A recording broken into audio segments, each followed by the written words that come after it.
ஜன்ம விநாசாய தேக சுத்திகராய்ச்ச திகம்பர தயாமூர்த்தே தத்தாத்ரேய நமோஸ்துதே. அன்பான யூடியூப் நேயர்களுக்கு என்னுடைய அன்பு கலந்த பணிவான வணக்கத்தை தெரிவித்துக் கொள்கிறேன். ஆகஸ்ட் மாதத்தினுடைய பலன்கள் நம்ம பார்க்கும்போது முதல்ல கிரகங்களுடைய நிலைகள் எவ்வாறு இருக்கிறது என்று நாம் சற்று அலசுவோம். அதாவது கும்பத்துல ராகு பகவான் இருக்கிறாரு, அவருக்கு 180 டிகிரியில அப்படியே சிம்மத்துல கேத்து இருக்கிறார். கேத்து பகவான் ராகு பகவான் குரு பகவானுடைய நட்சத்திரம் ஆகிய போராட்டத்தில் இருக்கிறாரு. கேத்து பகவான் பூரத்துல இருக்காரு. சனி பகவான் தன்னுடைய சொந்த நட்சத்திரம் ஆகிய உத்திராட்டாதில மீனராசில இருந்திருக்கிறாரு, வக்கரத்தில் இருந்திருக்கிறார். தேவகுருவாகிய சுக்கிர பகவான் ரிஷபத்தில் இருந்த சுக்கிர பகவான் 26ஆம் தேதி மிதுனத்துக்கு செல்கிறார். அங்கே ஏற்கனவே தேவகுருவாகிய ப்ரஹஸ்பதி அமர்ந்திருக்கிறார். அந்த குரு பகவானோட இந்த குரு பகவான் இணைகிறார். 2 பகை கிரகங்கள் மிதுனத்தில் அமர்ந்திருக்கிறது, 2 குருமார்கள். சூரியன் புதன் ஒரு அற்புதமான காம்பினேஷன்ல கடகத்தில் இருக்கிறது. சூரிய பகவான் கடகத்தில் இருக்கிறதுனால ஆடி மாதமாக சொல்லப்படுகிறது. 16ஆம் தேதி அவர் சிம்மத்துக்கு செல்லும் போது ஆவணி மாதம் வரும். ஆக சூரிய பகவான் புதனோட இணையும் போது புதாதித்ய யோகத்தில் இருக்கிறார். புதன் வக்கரத்தில் இருக்கிறதுனால அஷ்டமன தோஷத்தில் இருக்கிறதுனால புதாதித்ய யோகம் ஏற்படுகிறது. தொடர்ந்து நமக்கு தொந்தரவு கொடுத்துட்டு இருந்த கேத்து, அதாவது செவ்வாய் பகவான், செவ்வாய் கேத்து காம்பினேஷன் பார்த்து நாம் ஏற்கனவே பேசியிருக்கிறோம். நிறைய போர்கள் யுத்தங்கள் சம்பந்தம் இல்லாத, ஏன்னா செவ்வாய் ஒரு நெருப்பு கிரகம், கேத்தோட இணையும் போது அது இன்னும் அந்த ஒரு கிரகத்தை தூண்டிவிடும். அதுதான் செவ்வாய் பாம்பு கிரகங்களை பிடியிலேருந்து தப்பிச்சுக்கிட்டு அவர் கன்னிராசிக்கு வந்துகிறார். ஸோ செவ்வாயில் கேத்து இருக்கிறார். கேத்து சிம்மத்தில் இருக்கிறது. மறுபடியும் 16ஆம் தேதிக்கு மேல சூரியன் சிம்மத்துக்கிட்ட, அதாவது கேத்துக்கிட்ட சிக்குகிறார். இதுதான் கிரகத்தினுடைய நிலைகள். இந்த கிரகங்கள் இருக்கும்போது இந்த ஒரு சூழல்ல, இந்த ஒரு கிரக சுழற்சியில மனிதனுடைய வாழ்க்கை ஒவ்வொரு ராசிக்கு 12 ராசிகளுக்கு இப்படி வளர்ச்சி கொடுக்கும் என்றதுதான் பொதுவாக நம்ம பார்க்கும்போது 3 பிரதான கிரகங்கள், ஆண்டு கிரகங்களாகிய ராகு கேத்துகள் சிம்மத்திலையும் கும்பத்தில் இருக்கிறது. மீனத்தில் சனி பகவான் இருக்கிறார். குரு பகவான் மிதனத்தில் இருக்கிறார். இதனுடைய அடிப்படையில் ஒவ்வொரு ராசிக்கு எத்தகையான யோகங்கள் வரப்போகிறது, கிரகங்களுடைய மாற்றத்தால் ஏற்படக்கூடிய அதிருஷ்ட வாய்ப்புகளை எந்தெந்த ராசிக்கு நமக்கு யோகம் தரும், கோச்சார ரீதியாக கிரகங்கள் நகரும் போது அந்த நகர்வுகள் என்பதை ராசிக்கு எத்தகையான வளர்ச்சி தரக்கூடியதாக அமைந்து விடுகிறது என்றது பற்றி நாம் ஒவ்வொரு ராசியை அலசி பார்ப்போம். ஆகஸ்ட் மாதத்துல அதிருஷ்டமான அமைப்புகள், காரணம் என்றால் சூரிய பகவான் வலிமையான நிலையில் இருப்பார். இது உங்களுக்கு ரொம்ப முக்கியமானது. அதாவது 15ஆம் தேதிக்கு மேலே. ஸோ சூரியன் சிம்மத்தில் சூரியன் பலமாக இருக்கும்போது எல்லா வகையான வலிமை, ஏன்னா சூரிய பகவான் ஒரு பிரதான ஒரு நவகிரகங்கள்லேயே தலைமை தாங்கக்கூடிய ஒரு கிரகம் அல்லவா. அதனால தான் சூரிய பகவான் சிம்மத்துக்கு வர்றது என்பது மிக சிறப்பு. அது 16ஆம் தேதி வரை. 16ஆம் தேதி ஒரு ஆகஸ்ட் மாதத்துல எத்தகையான யோகங்கள் 12 ராசிகள் பெறப்போகிறார்கள் என்றது அலசி ஆராய்வோம். வாங்க ஒவ்வொரு ராசிக்கு பார்க்கலாம். மிதுன ராசி அன்பர்களுக்கு ஒரு அற்புதமான காலகட்டமாக நாம் இது ஆகஸ்ட் மாதத்தினுடைய பலன் சொல்லலாம். காரணம் என்றால் மாத தொடக்கத்திலேயே ராசிநாதன் ஆகிய புத பகவான் 2ஆம் பாவத்தில் தனஸ்தானத்தில் வக்ரம் அடைந்திருக்கிறார். மீண்டும் அவர் தன்னுடைய சொந்த ராசிலேயே வரப்போகிறார். அது மட்டும் இல்லாமல் ராசிலேயே குரு பகவான் முழுச்சுபராக போற்றப்படுகிறார். முழுச்சுபராக போற்றப்படக்கூடிய குரு பகவான் ராசிலே அமர்ந்திருக்கிறார். அவரோட இப்போ நமக்கு ராசிக்கு யோகக்காரகனாக விளங்கக்கூடிய பஞ்சமாதிபதின்னு சொல்லக்கூடிய சுக்கிர பகவான் இணைந்திருக்கிறார். ஆக குரு சுக்கிர யோகம் என்பது மகத்தானது. ஏன்னா 2 குருமார்கள், ஒன்று முழுச்சுபரே, ஒன்று முக்கால சுபரே. இவங்க 2 பேரும் சேர்ந்து ஒரு அற்புதமான யோகத்தை தரக்கூடியதாக மிதுன ராசி என்பளுக்கு அமைய போகிறது. லக்ன கேந்திரத்திலேயே, ராசி கேந்திரத்திலேயே அவர்கள் அமர்வது என்பது மிக சிறப்பு. 2ஆம் பாவத்தில் சூரியன் புதன் அமர்வதனால தனயோகம் நமக்கு அரசாங்க உத்தியோகத்துக்கு உண்டாகின வாய்ப்புகளை தேடி வரும். ஏன்னா 3 கூடிய சூரியன் 2ஆம் வீட்டில் இருக்கிறதுனால 16ஆம் தேதி வரை. அதுக்கப்புறம் 3ஆம் வீட்டில் சூரியன் வலிமையான நிலை அடைகிறார். கேத்தோட சேர்ந்து. ஸோ அரசு சார்ந்த அரசாங்க சம்பந்தமான விஷயங்களில் அரசியல் ரீதியான மாற்றங்கள், பதவிகள், யோகங்கள் எல்லாம் தேடி வரக்கூடிய அரசார்ந்த இதில் வந்து வருமானங்களை கொடுக்கக்கூடிய அற்புதமான காலமாக நமக்கு அந்த 3ஆம் இடம் என்பது எடுத்து காட்டுகிறது. 3ல் கேத்து வந்து நமக்கு நல்லதாக செய்யும். இருந்தாலும் 15க்கு அப்புறம் 16க்கு அப்புறம் சூரியன் கேத்தோட செய்கிறதுனால சில முயற்சிகளில் வந்து முட்டுக்கட்டையாக பண்ணிவிடும். அதாவது எந்த காரியங்கள் எடுத்தாலும் தங்கு தாமதம் நிலவி அதுக்கப்புறம் நமக்கு வெற்றி வாகை சூடும். அந்த மாதிரி ஒரு காலகட்டம் ஏற்படும். 4ல் செவ்வாய், இதுக்கு முன்னே நமக்கு செவ்வாய் கேத்தோடு இணைந்து பல பிரச்சனைகள் உருவாக்கி இருக்குது. 12 ராசிகளுக்கு செவ்வாய் கேத்து காம்பினேஷன் வந்து ப்ராப்ளம் தரக்கூடியது தான். ஆனால் செவ்வாய் கேத்தோடு இப்போ நம்ம செவ்வாய் விலகி இருக்குது. செவ்வாய் நமக்கு 4ஆம் பாவத்தில் போய் உட்கார்ந்துருக்கிறது. செவ்வாய் ரொம்ப வலிமையான கிரகம். 4ஆம் இடத்துல போய் உட்கார்ந்துருக்கிறது. ஆக மிதுன ராசி என்பது கடும் பாவியாக சொல்லக்கூடிய செவ்வாய் 4ஆம் பாவத்தில் கேந்திரத்தில் அமர்வது என்பது நமக்கு வந்து நல்லதனே சொல்லலாம். ஏன்னா காரணம் என்றாலும் 10ஆம் வீட்டில் சனி பகவானும் பார்க்குறார். 10ஆம் வீட்டில் சனி பகவான் வக்கரமாக இருக்கிறது. செவ்வாய் சனி பார்வை வர்றதுனால தான் மிகுந்த ஜாகிரதை, அதாவது போக்குவரத்தில் செல்லும் போது மிகுந்த ஜாகிரதையாக பார்க்க வேண்டும். செவ்வாய் சனி என்பது சனி வந்து நமக்கு வந்து இழப்பு என்பது, செவ்வாய் என்பது ஆயுதங்களால், வண்டிகளால், வாகனால, விபத்துனால, பூமினால, பூகம்பத்தினால, பல பிரச்சனைகள், நெருப்புனால, வெடி விபத்துகளால் செவ்வாய் சனி பார்வை என்பது கடுமையானது. ஆக இந்த மாதம் பொறுத்தவரை ஆகஸ்ட் மாதத்தில் நம்ம மிகுந்த ஜாகிரதையாக பார்க்கக்கூடியது இந்த செவ்வாய் சனி பார்வை என்பது ரொம்ப ஜாகிரதையாக பார்க்கணும். பர்டிகுலர்லி மிதுன ராசியில் இருக்கிறவங்களுக்கு 10ஆம் வீட்டில் சனி, 4ஆம் வீட்டில் செவ்வாய்.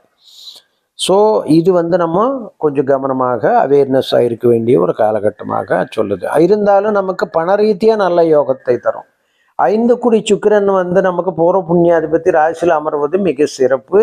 பூர்வ புண்ணியத்தின் வலுவை எதிர்பாராத தனயோகம், தனலாபம், கலைத்துறையில் உள்ளவங்க, சினி ஃபீல்டில் உள்ளவங்க, ஃபோட்டோகிராஃபிக் லைனில் உள்ளவங்களுக்கு, இந்த பால் வியாபாரத்தில் உள்ளவங்களுக்கு, அதாவது இந்த ஆர்ஓ வாட்டர் ஏஜென்சிஸ், இந்த மாதிரி ஒரு ஐஸ்கிரீம் பிஸ்னஸ், ஹோட்டல், ரெஸ்டாரண்ட்ஸ், இதெல்லாம் கூட நல்ல சுக்கிரன் சார்ந்த அனைத்து தொழில்களில் மிகப்பெரிய மாற்றங்கள் ஏற்படும்.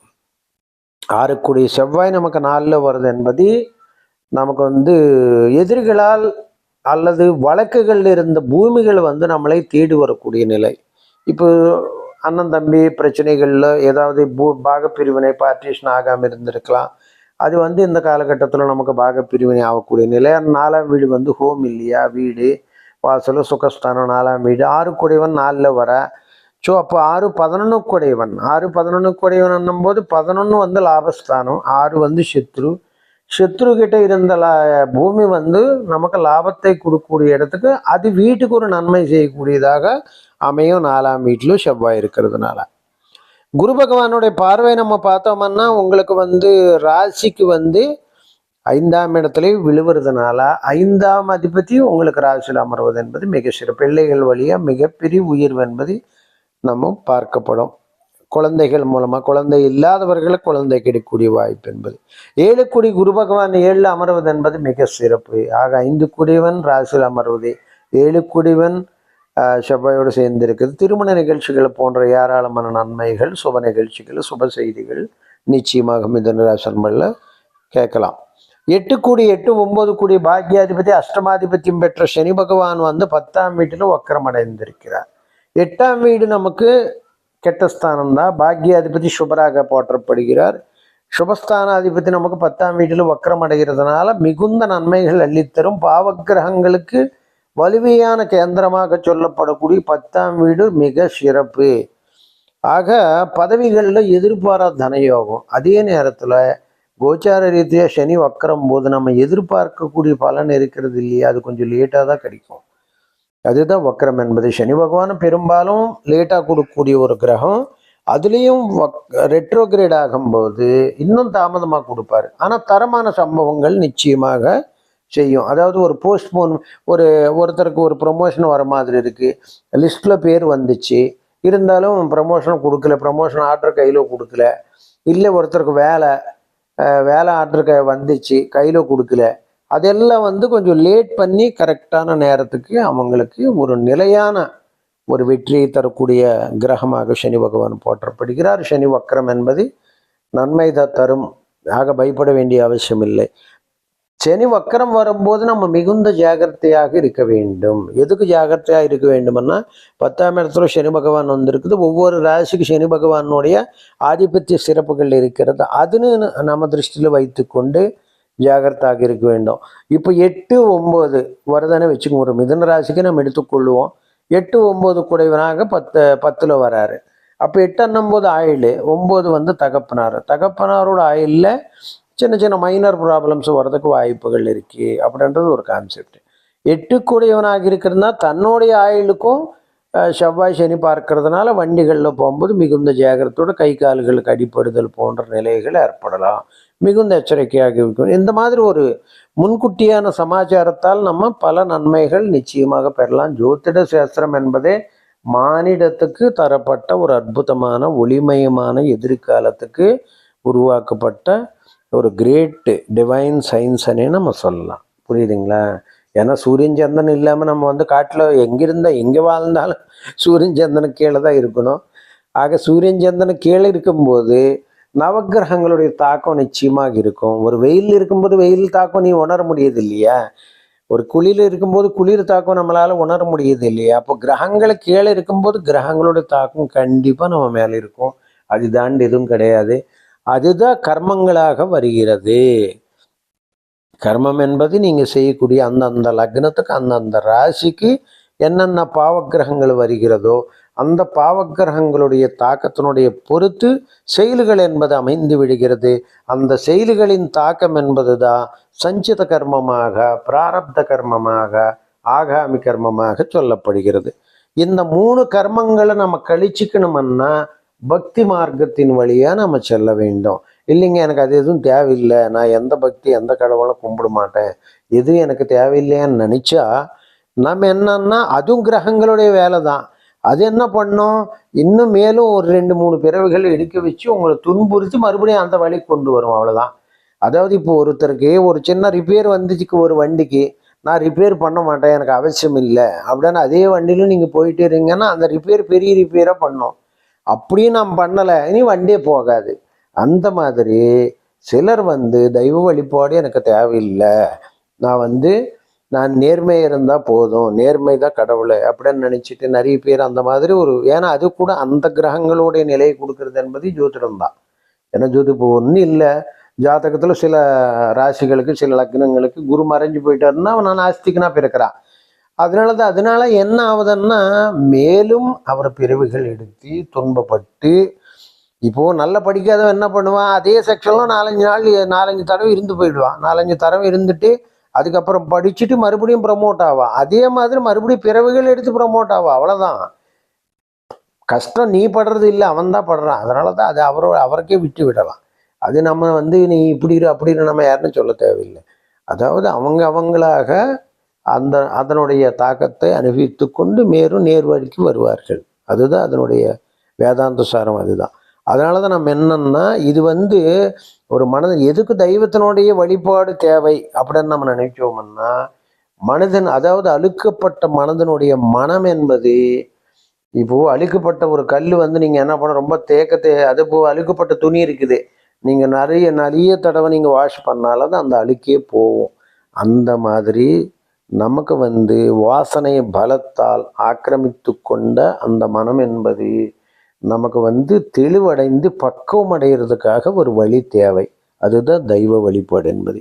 ஆக கிரகங்களை சாந்தப்படுத்த வேண்டும் என்றால் ஒவ்வொரு கிரகம், சூரிய பகவான், சந்திர பகவான், இதெல்லாம் நவக்கிரகங்கள் பஞ்சபூதங்கள், நவக்கிரகங்கள், அஷ்டதிக்பாலகர்கள், இதெல்லாம் தெய்வத்தினுடைய கட்டுப்பாட்டு. வளர்ப்பிறை, தேய்பிறை, இதெல்லாம் ஒவ்வொரு நொடி அவருடைய கண் பார்வையில் இருக்கிறது.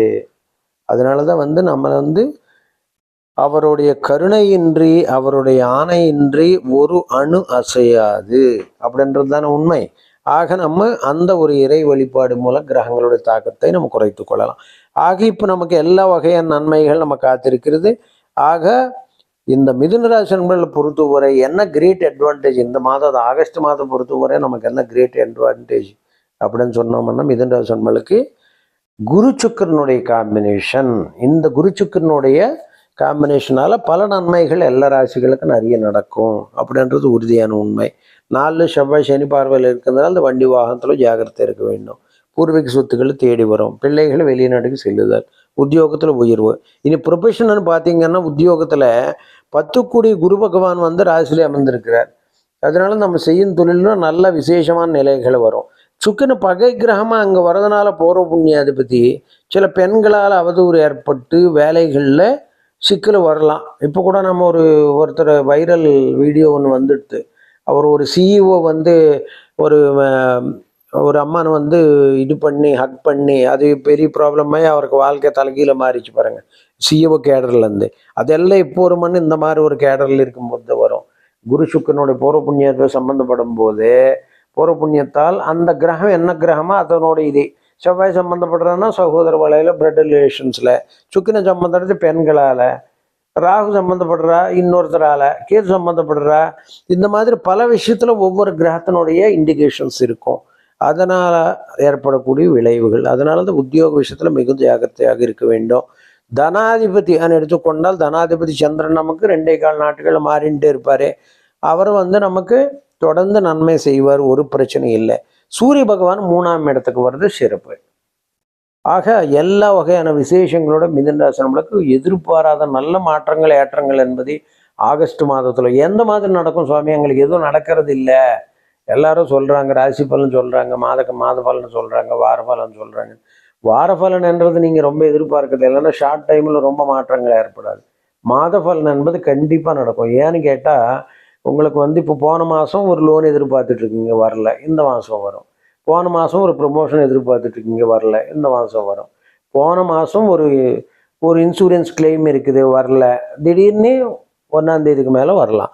அந்த மாதிரி எதிர்பாராதெல்லாம் உங்களுக்கு இந்த டைம்லி இன்சிடென்ட்ஸ் எல்லாம் வந்து உங்களுக்கு கோச்சாரத்தினால வரக்கூடியது. கிரகம் நல்லா இருந்தால் கொடுக்கும். கிரகம் வந்து ஆட்டி படைக்கிறது என்றால் அனுகிரகத்தை செல்ல வேண்டும். அதுக்கு தான் ஜோதிட சாஸ்திரத்தில் வேதத்தில் என்ன சொல்லியிருக்கிறான்னா, கிரக தோஷகரம் அனுகிரகரம் கலி கலுஷகரம் மகாமதிம்.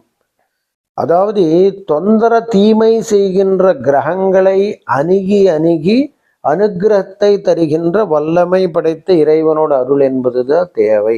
அது அதனுடைய பொருள். கலியுகத்தை பொறுத்தவரை கிரகங்களை ஆட்டி படைக்குமா, அந்த ஆட்டி படைக்கின்ற கிரகங்களை அணுகி அது நெருங்கி நன்மையாக, அந்த தீமை நன்மையாக மாற்றக்கூடிய ஆற்றல் என்பது அருளோ மட்டும்தான் இருக்கிறது.